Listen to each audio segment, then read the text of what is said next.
तो सीएम चेहरा भी होगा चुनाव के लिए। सीएम चेहरा बिहार के लड़के हैं। आप हमको क्या जानते हैं भैया, ये जिसको चाहते हैं वो आदमी राजा बन जाता है। इस बार बिहार के लड़कों का को राजा बनाना है। बिहार के लड़कों का जो ये किस्मत में लिख दिया गया है कि मजदूर ही बनेंगे, उसको बदलना है। हम लोकसभा में क्या कर रहे हैं कि हमारा सपना क्या है? मेरा सपना है कि बिहार में जिस दिन हरियाणा से, पंजाब से, महाराष्ट्र से, गुजरात से लोग आए रोजी रोजगार करने, मजदूरी करने, तब हम लोग मानेंगे कि अब बिहार में मुकम्मल विकास हो गया। चिराग पासवान संकल्प यात्रा के दौरान कहा है कि उन्होंने बिहार से, वो खुद बिहार से चुनाव लड़ेंगे और 243 सीटों पर एनडीए के साथ चुनाव लड़ेंगे। तो भाई पिछली बार चिराग पासवान कहाँ से चुनाव लड़े थे? उत्तर प्रदेश से लड़े थे। नहीं, अब बिहार ही से न सांसद है।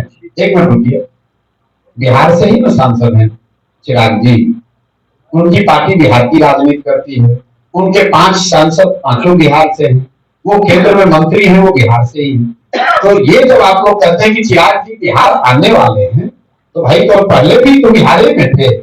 अगर आपका आशय ये है कि वो विधानसभा का चुनाव लड़ने वाले हैं, तो उसके लिए तो भैया जिस दिन वो केंद्रीय मंत्री से पद से इस्तीफा दे देंगे, कह देंगे कि भैया हमको सांसद नहीं रहना, अब हमको बिहार के लिए काम करना है, तब जनता उनको सीरियसली लेगी। वो मेरे मित्र है, हम अच्छी बात उनके लिए बोलते हैं, लेकिन बिहार की राजनीति में उनको सीरियसली तब लिया जाएगा जब वो केंद्र की राजनीति को छोड़कर यहाँ रहेंगे।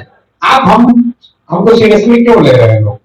हमने ये कहा कि भाई हम वो काम पुराना जो करते थे वो नहीं करेंगे, अब बिहार में ही रहेंगे, यही जिएंगे, यही मरेंगे।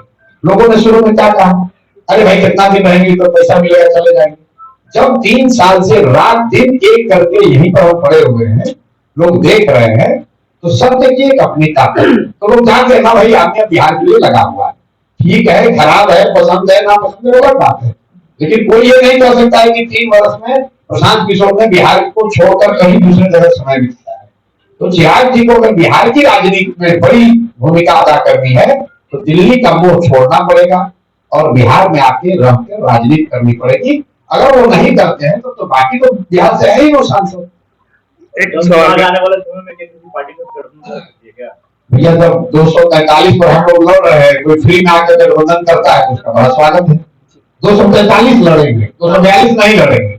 बिना लड़े हुए कोई दल आकर मान लीजिए मर्ज कर जाए कि भाई ठीक है जनसुराज से प्रभावित हम आपके साथ रहेंगे, तो उसका स्वागत है, उससे गठबंधन हो जाएगा। लेकिन 243 से 242 नहीं होगा।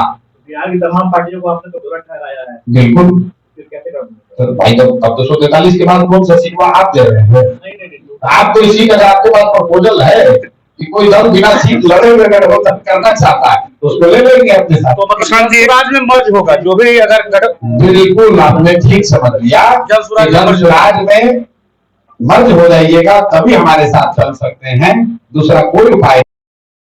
बिहार में 243 ही है और जनसुराज 243 लड़ेगा। उपचुनाव में आपका स्ट्राइक रेट बहुत खराब था। तरारी में भी चुनाव हुआ था तो उसमें आपकी कैंडिडेट हार चुकी थी जी। तो इस बार नहीं 4 में हारे। हम यहाँ की बात कर रहा हूँ, आरा लोकसभा की बात कर रहा हूँ। आरा लोकसभा में 7 विधानसभा क्षेत्र है जिसमें एक तरारी है, उसमें आपकी कैंडिडेट हार चुकी थी, आपने आरा में पीसी किया है। इस बार 7 विधानसभा क्षेत्र को आप किस तरीके से देख रहे हैं? आरा की, खासकर आरा की। हम बिहार को देख रहे हैं, नहीं उपचुनाव एमएलए चुनने के लिए होगा। अब जब चुनाव होगा रणनीति जब करिएगा तो क्षेत्र वाइज कीजिएगा ना। आप रणनीति की बात कर रहे हैं तो उपचुनाव उस क्षेत्र के लिए चुनाव था, तरारी के लिए चुनाव था, रामगढ़ के लिए चुनाव था, बिहार के लिए चुनाव नहीं था। अभी हम ये जाकर शाहपुर में नहीं पूछे हैं कि शाहपुर में कौन विधायक होगा, हमने ये पूछा कि भाई नीतीश को रखना है कि दूसरे को रखना है। चुनाव होगा तो तरारी की जनता बिहार की सरकार को चुनेगी, वो सिर्फ तरारी का विधायक नहीं चुनेगी। रणनीति वही होगी और उसका असर भी आपको दिखेगा। बाकी अगर आपको जो ये लग रहा है कि आपका स्ट्राइक रेट खराब रहा है, आप तो अभी यंग लड़के दिख रहे हैं, हमको कितना राजनीति फॉलो किया नहीं जानते हैं।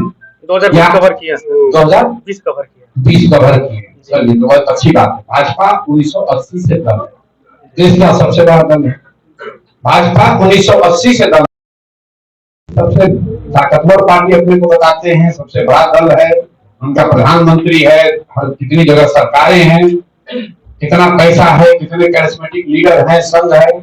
भाजपा को 19.6% वोट आया था बिहार के विधानसभा चुनाव में, और एक 2 अक्टूबर को जो दल बना उसको 10% वोट आया उपचुनाव में। 10% वोट लेने में, इसलिए मैंने आपको पूछा, आपकी उम्र अभी कम है, जब जाके भाजपा का इतिहास देखिएगा तो भाजपा जब बिहार में आई उसको 10% वोट लेने में 20 बरस लगे। 20 बरस इतना आसान नहीं है मेरे बाबू कि आज दल बनाइएगा और कल आपको 40% वोट आ जाएगा। 20 बरस लगे पहला 10% वोट लेने में, और 10 से 19 करने में जीवन निकल गया है। आज तक भाजपा को 20% वोट नहीं आया है। और जन स्वराज को, जिस उपचुनाव की आप बात कर रहे हैं, उसी उपचुनाव के बाद एमएनसी का भी उपचुनाव हुआ जो आप भूल गए, उसमें जन स्वराज को 22% वोट आया है। राजद तीसरे नंबर पर है और आपके एनडीए वाले चौथे नंबर पर है। तो आप देख लीजिए कि किसकी ताकत कितनी है।